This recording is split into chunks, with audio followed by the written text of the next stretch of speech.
तो मतलब प्रधानमंत्री जी शौकीन नहीं है बहुत ज़्यादा खाने के? वो लिमिटेड खाते हैं। हाँ।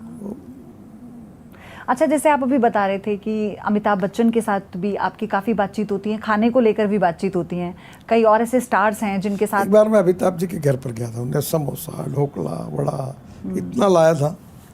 तो फिर जब उन्होंने मुझे, मैंने कहा नहीं मैं चाय लूँगा, तो बोले आप तो खूब खाते हो, सब बोलते हैं। और मैं खाता था। अब मैंने बहुत कंट्रोल किया, मैं एक आधा थोड़ा सा खाऊंगा।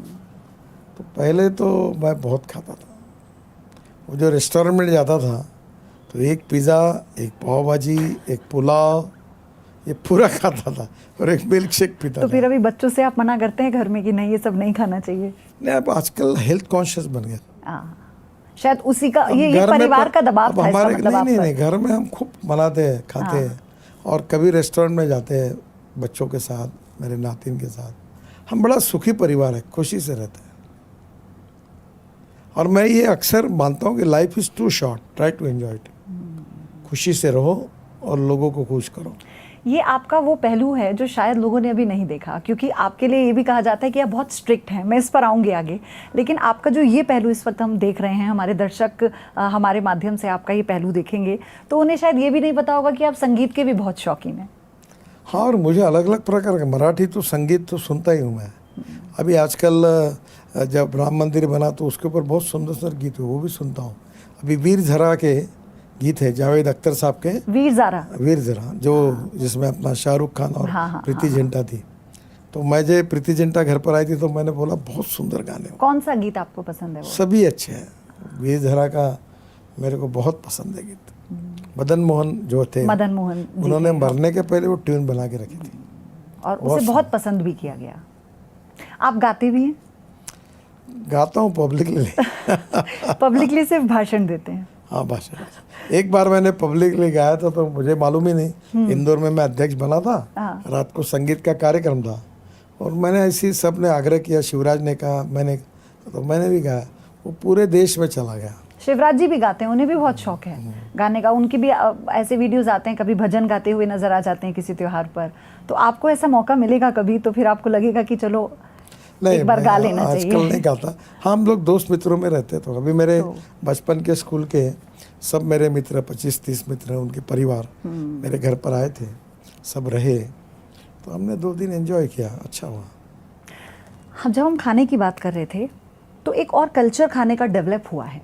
मैं चाहती हूँ कि अब हम उस मुद्दे पर आएँ जिस पर आपसे और जानकारी हासिल करनी है मुझे।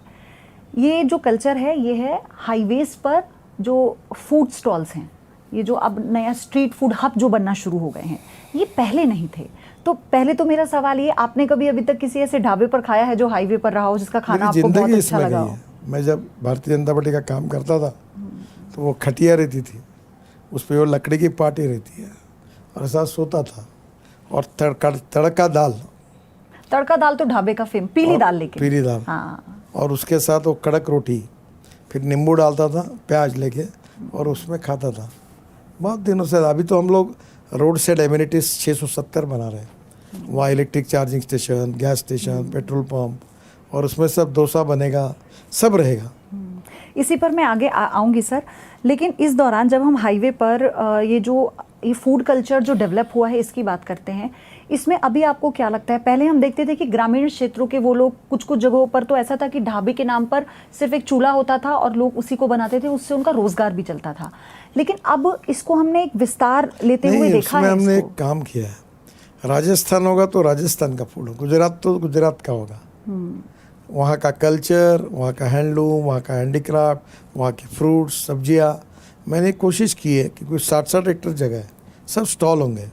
अभी जैसे एक शिकंजी बनती है, ये मुजफ्फरनगर से आगे नहीं गया, तो वो अलग अलग प्रकार, जैन शिकंजी, पुष्प बहुत प्रकार है, तो हम उसके लिए भी जगह दे रहे हैं। जैसे एक मुरथल है, हाँ, वहाँ पर ढाबा है। मुरथल में मैं खुद गया था, हरियाणा के चीफ मिनिस्टर को मैं जब गया था तो मुझे वहाँ खाना है, तो वहाँ जाके मैंने बराबर वो पराठा और वो सब रोटी और ये भाई गुड़ और वो कैसा लगा वहाँ पर आपको? अपना ये था, अपना बटर था, मज़ा अच्छा है।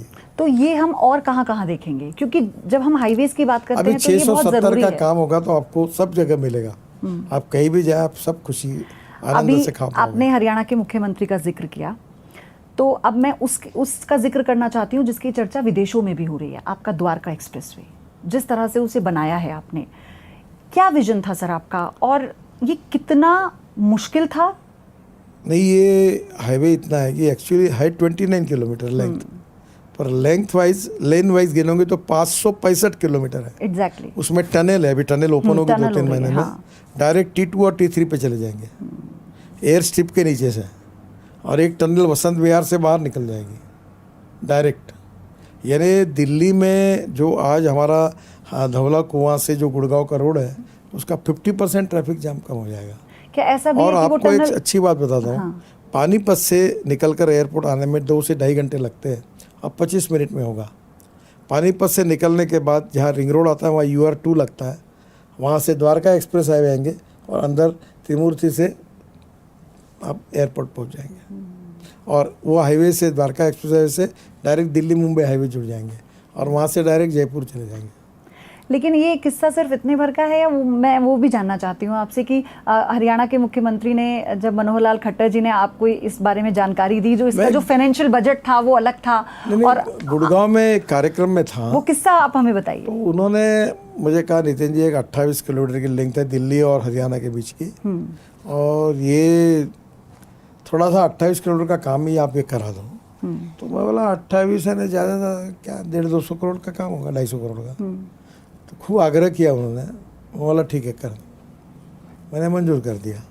और जब वो देखा तो 8,000 करोड़ का निकला। लेकिन उन्होंने फिर आपसे कहा था कि अब तो आपने जनता से वादा कर दिया है, तो आपको पूरा करना होगा। मैंने कर दिया, मैं वादा किया तो हाँ यानी हाँ, मैंने किया काम। कैसे हो पाया ये मुमकिन? पैसे की कोई कमी नहीं इस देश में, हमारे लिए तो बिल्कुल कमी नहीं, काम करने वालों की कमी है। मैं जितने लाखों करोड़ की बात करता हूँ और पत्रकार मित्रों को नम्रतापूर्वक कहता हूँ कि मैंने एक भी काम नहीं किया होगा तो आप ब्रेकिंग न्यूज़ लगा दो, मैं जो बोलूँगा वो होगा ही। आपने जो कहा ना पैसों की कमी नहीं है, मैं ये सवाल आपसे पूछना चाह रही थी कि ये, अच्छा, लोगों के बीच में जाकर भी ये सवाल आया कि जब पूछा गया कि ये जो काम हो रहा है आपको किसका काम सबसे अच्छा लगता है, तो वो कहते हैं नितिन गडकरी जी का अच्छा लगता है, वो लगातार सड़कें बना रहे हैं, देश को जोड़ रहे हैं, उनके पास पैसे की कमी नहीं है। लोगों के आप मेरी मॉडल को देखो, मैं हाँ, पब्लिक से पैसा खड़ा करता है। हूँ और फिर रोड बनाता हूँ, फिर टोल इकट्ठा करता हूँ, फिर पैसा वापस करता हूँ। अभी हमारा इनविट बॉन्ड में मैं बॉम्बे स्टॉक एक्सचेंज गया था, मुंबई स्टॉक एक्सचेंज, तो 7 दिन का टाइम था बॉन्ड इशू को, और मैं 7 दिन के बाद एक बेल बजाकर वो क्लोज करने वाला था। तो पहले दिन 7 घंटे में 7 टाइम्स ओवर सब्सक्राइब हुआ, इतना पैसा बरसात जैसा ऊपर से पैसा आया। तो अभी जब हम ये पिछले 2 टर्म का बजट देखें और इस बार का जो बजट देखें, तो इसमें किस तरह से एलोकेट हुआ है? बहुत पैसा है, 2,80,000 बजट का पैसा है, 2,80,000 करोड़, और 2-3 लाख करोड़ मैं मार्केट से खड़े करके करता हूँ। 5-1 लाख करोड़ साल कोई प्रॉब्लम नहीं, रोप वे बना रहा हूँ, cable car, funicular railway, tunnel, bridges, logistic park, सब बना रहा, कोई प्रॉब्लम नहीं।